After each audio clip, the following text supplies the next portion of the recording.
Kadapa corporation YCP నుంచి చేజారిపోకుండా మాజీ ముఖ్యమంత్రి వైఎస్ జగన్మోహన్ రెడ్డి స్వయంగా రంగంలో దిగారు. కడప కార్పొరేషన్ వైసీపీ చేతిలో ఉంది ఇప్పటి వరకు. ఖచ్చితంగా అది మళ్ళీ వైసీపీ చేతికే దక్కుతుందని మీరు అనుకుంటున్నారా? చాలా క్లియర్ కట్ క్వశ్చన్ అడుగుతున్నా. మీరు సమాధానం చెప్పండి. కడప కార్పొరేషన్ వైసీపీ నుంచి చేజారిపోయింది. చేజారిపోయే పరిస్థితిలో ఉంది. ఇది మళ్ళీ వైసీపీకే దక్కుతుందా? అవును లేదా కాదు? రెండిట్లో ఒకటి కామెంట్ చేయండి.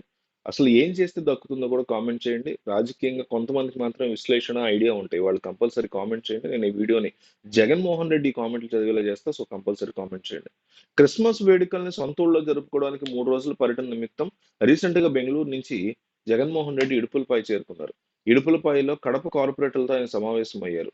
ఇటీవల 7 వైసీపీ కార్పొరేటర్లు టీడీపీలో చేరారు. అంతకుముందే ఒక కార్పొరేటర్ టీడీపీలో చేరారు. టీడీపీ నుంచి ఒకే ఒక కార్పొరేటర్ గెలుపొందారు.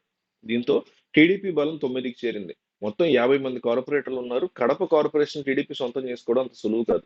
అయినప్పటికీ కూటమి అధికారంలో ఉండడంతో ఆపరేషన్ ఆకర్ష్ మరింత మందికి గురయ్యే ప్రమాదం ఉందని వైసీపీ ఆందోళన చెందుతోంది. దీంతో కడప కార్పొరేటర్లతో జగన్ స్వయంగా మాట్లాడి భవిష్యత్తు మీద భరోసా కల్పించేటువంటి ప్రయత్నం చేశారు. దానికోసం సమావేశం కూడా ఏర్పాటు చేశారు. జగన్ మాటని మరి ఎంతమంది గౌరవిస్తారనేది ప్రశ్న. తాత్కాలికంగా జగన్ ఓదార్పు మాటలకి కార్పొరేటర్లు కొట్టొచ్చు. కడప ఎమ్మెల్యే మాధవిరెడ్డి, ఆమె భర్త వైఎస్ఆర్ జిల్లా టీడీపీ అధ్యక్షుడైన శ్రీనివాసరెడ్డి కార్పొరేటర్లను రకరకాల అంశాలను తెర మీద తెచ్చి భయపెట్టొచ్చనే ప్రచారం జరుగుతుంది. మరీ ముఖ్యంగా కడప కార్పొరేషన్ సొంతం చేసుకొని టీడీపీ పట్టుదలతో ఉంది. ఇందుకోసం ఏం చేయడానికైనా సిద్ధం అనేటువంటి రీతిలో ఉంది.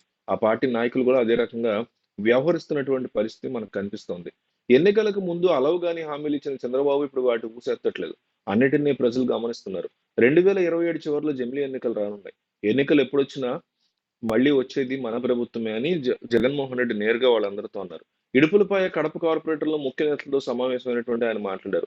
ప్రజలకు ఇచ్చిన మాట మీద నిలబడి ప్రజల కష్టాలు నా కష్టాలుగా భావించి ప్రజలకు మంచి చేశాం. ఈ రోజు కూడా ప్రతి ఇంటికి మనం కాళ్ళు రగేసుకుని వెళ్ళగలుగుతున్నాం. మనం చెప్పింది చేశామనే మాట ప్రతి ఇంట్లో నుంచి వినిపిస్తుంది. ప్రజలు సంతోషంగా మీరు చేశారు అని చెప్తున్నారు. అదే టీడీపీ నాయకులు ఎవరైనా ప్రజల దగ్గరికి వెళ్లి ఎన్నికల సమయంలో చంద్రబాబు చెప్పిన సూపర్ సిక్స్ హామీలు అమలు చేశామని వెళ్ళగలుగుతున్నారా? వాళ్ళు ప్రజల దగ్గరికి వెళ్ళాలంటే భయపడే పరిస్థితి ఉంది.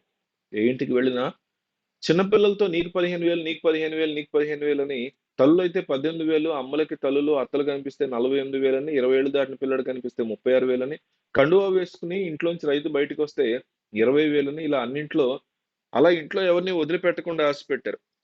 ఇప్పుడు వారంతా మా డబ్బులేమయ్యాయని అడుగుతున్నారు. అందుకే ఏ టీడీపీ కార్యకర్త ఎవరిని ఇంటికెళ్ళినా పరిస్థితి లేదని చెప్పారు. ఈ సందర్భంగా వైఎస్ జగన్ ఇంకా ఏమన్నారంటే జమిలీ ఎన్నికలు 2027లో అంటున్నారు. నెలలు గడిచే కొద్దీ చంద్రబాబులో భయం పెరిగిపోతుంది. మనం రెట్టించిన ఉత్సాహంతో ముందుకెళ్తున్నాం.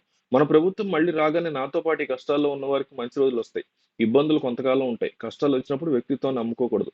మనందరం కలిసికట్టుగా పనిచేయాలి. దేశ చరిత్రలో ఏ ఒక్కరూ చేయనటువంటి మంచి పనులు చేశాం. అబద్ధాలు చెప్పలేకపోవడంతోనే ప్రతిపక్షంలో ఉన్నాం. మేనిఫెస్టోని చెత్తబుడిలో వేసే సాంప్రదాయాన్ని మనం మార్చామంటూ జగన్మోహన్ రెడ్డి చెప్పుకొచ్చారు.